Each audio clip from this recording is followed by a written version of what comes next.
साथियों नमस्कार। आज की वीडियो में बात करते हैं चकोरी की खेती के बारे में।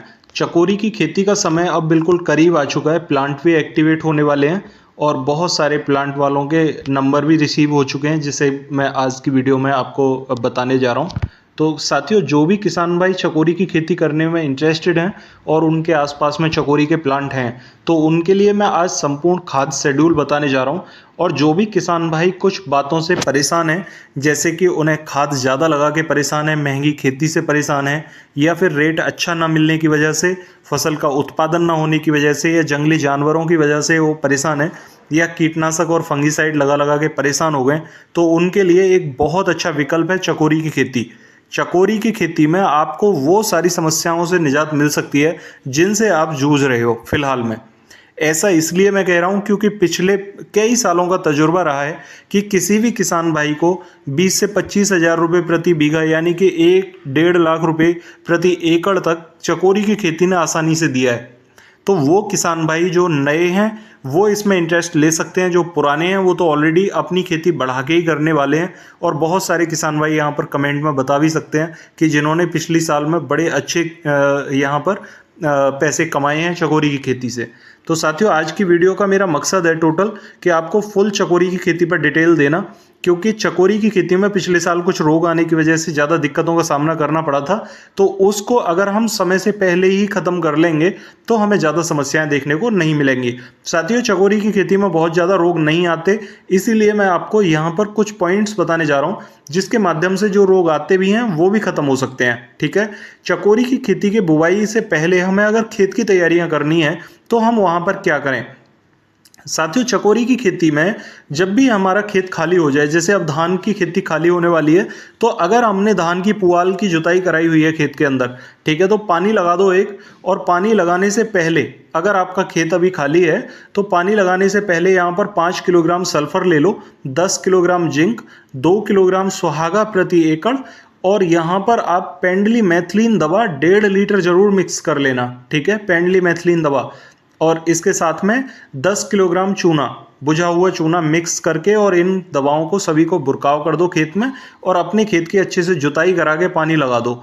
इससे आपको क्या लाभ देखने को मिलेगा कि एक तो सल्फर, जिंक, सुहागा, इन तत्वों की कमी रहती है खेत में चकोरी वाले में अक्सर। ठीक है, तो इनको अगर हम पहले लगा देते हैं तो फिर हमें आगे ज़्यादा समस्याओं का सामना नहीं करना पड़ता।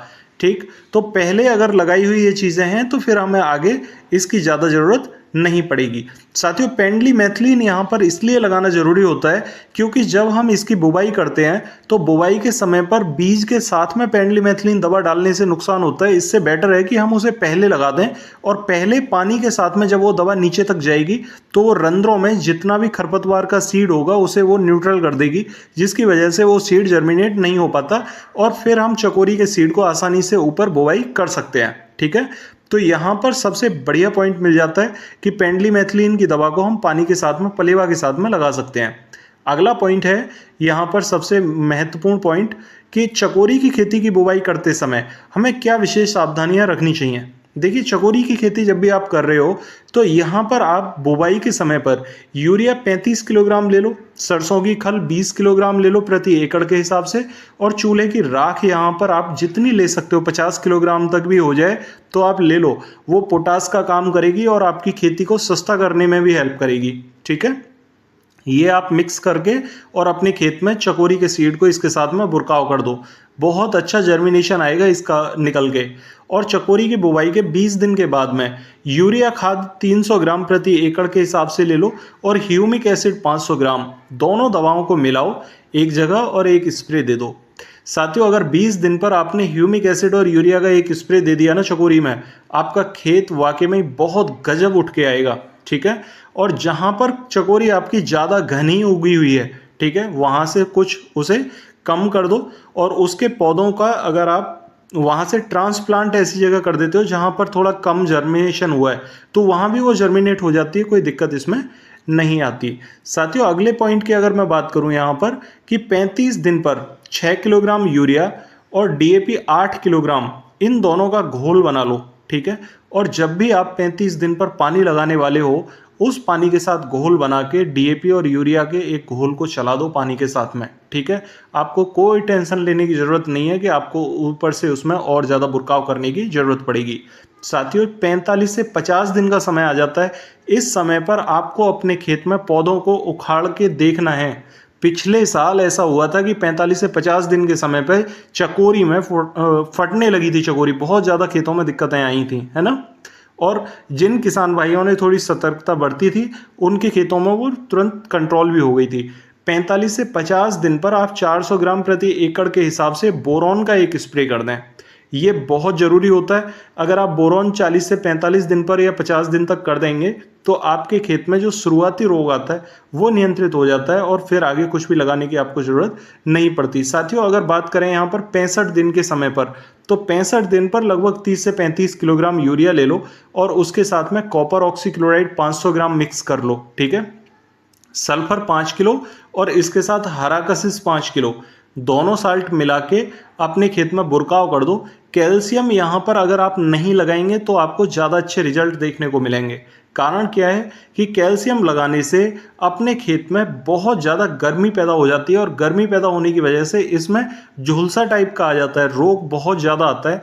इसीलिए बेटर है कि आप यहाँ पर सल्फ़र और यहाँ पर फेरस सल्फेट दे दो, तो जिसकी वजह से सल्फ़र हल्का फंगीसाइड भी होता है, तो हमारे पौधे को जो भी सल्फ़र वाले तत्व चाहिए होते हैं वो उसको मिल जाते हैं बड़ी आसानी से। और चूना हमने नीचे लगाया हुआ होता है तो हमें ज़्यादा यहाँ पर चूने की ज़रूरत नहीं होती या कैल्शियम की ज़रूरत नहीं पड़ती, वो मिट्टी में ऑटोमेटिक मिलता रहता है। साथियों अगर बात करें यहाँ पर 90 दिन पर, तो 90 दिन पर एक बोरॉन का स्प्रे 400 ग्राम का हमें और करना होता है। 90 दिन पर अगर हम स्प्रे कर देते हैं तो फिर आगे फटने की दिक्कत नहीं आती। उस समय पर भी 80 से 90 दिन पर पिछले साल भी ये फटने की दिक्कत आई थी दोबारा, तो यहाँ पर आप इसे इस टाइप से नियंत्रित कर सकते हैं। साथियों अगर बात करें यहाँ पर 100 दिन पर, तो 100 से 110 दिन पर आप लगभग 20 दिन पहले, जब भी हार्वेस्टिंग आपको करनी है उससे 20 दिन पहले आप 0050 से 1 किलोग्राम ले लो और उसके साथ में आप टबोली 30 ml मिला लो और मिलाने के बाद में एक स्प्रे दे दो। स्प्रे देने के बाद में आपको कुछ लगाने की ज़रूरत नहीं है, उसे जर्मिनेट होने दो बढ़िया करके, और वो जितना भी फुलाव लेगी चकोरी वो लेती रहेगी, फटेगी भी नहीं, कोई समस्या नहीं आएगी। और आपका जब भी प्लांट से परमिशन मिले उसी टाइम पर आप अपने खेत की खुदाई करा के अपने प्लांट पर सेल कर सकते हो। ये इसका प्रोसेस रहता है। बहुत आसानी से 30 से 35 क्विंटल प्रति एकड़ तक आसानी से निकल आती है उपज इसकी, और जहाँ पर बड़े बीघा हैं वहाँ पर इसकी उपज बड़े आसानी से 40 से 45 क्विंटल प्रति एकड़ की हो जाती है। पिछले साल 750 रुपये प्रति क्विंटल के रेट रहे थे, इस बार भी 750 रुपये क्विंटल के आसपास ही रेट रहने वाले हैं इसके। तो किसान भाइयों को कोई समस्या इसमें नहीं आने वाली है और बड़े आसानी से आप इसका उत्पादन अच्छा ले सकते हैं। साथियों अगर मैं बात करूं यहाँ पर मोबाइल नंबर की, इनका नंबर है 9219502515। जिन भी किसान भाइयों को यहाँ संपर्क करना हो वो संपर्क कर लें, और संपर्क करने के बाद में सीड के बारे में बात कर सकते हैं, उनके रेट के बारे में बात कर सकते हैं, और उनका वो आउटपुट ले पाएंगे या नहीं ले पाएंगे इस बारे में भी सारी बातें कर सकते हो। ज़्यादा नहीं, थोड़ी करिए, शुरुआत में आप थोड़ी खेती से ही इसका लाभ उठा सकते हैं। तो अगर जानकारी ठीक लगी हो तो वीडियो को लाइक ज़रूर करें, चैनल को सब्सक्राइब ज़रूर कर लें, और नए साथियों को इसको शेयर ज़रूर कर दें ताकि वो भी इसका लाभ उठा सकें। मिलते हैं फिर अगली वीडियो में, तब तक के लिए नमस्कार किसान साथियों।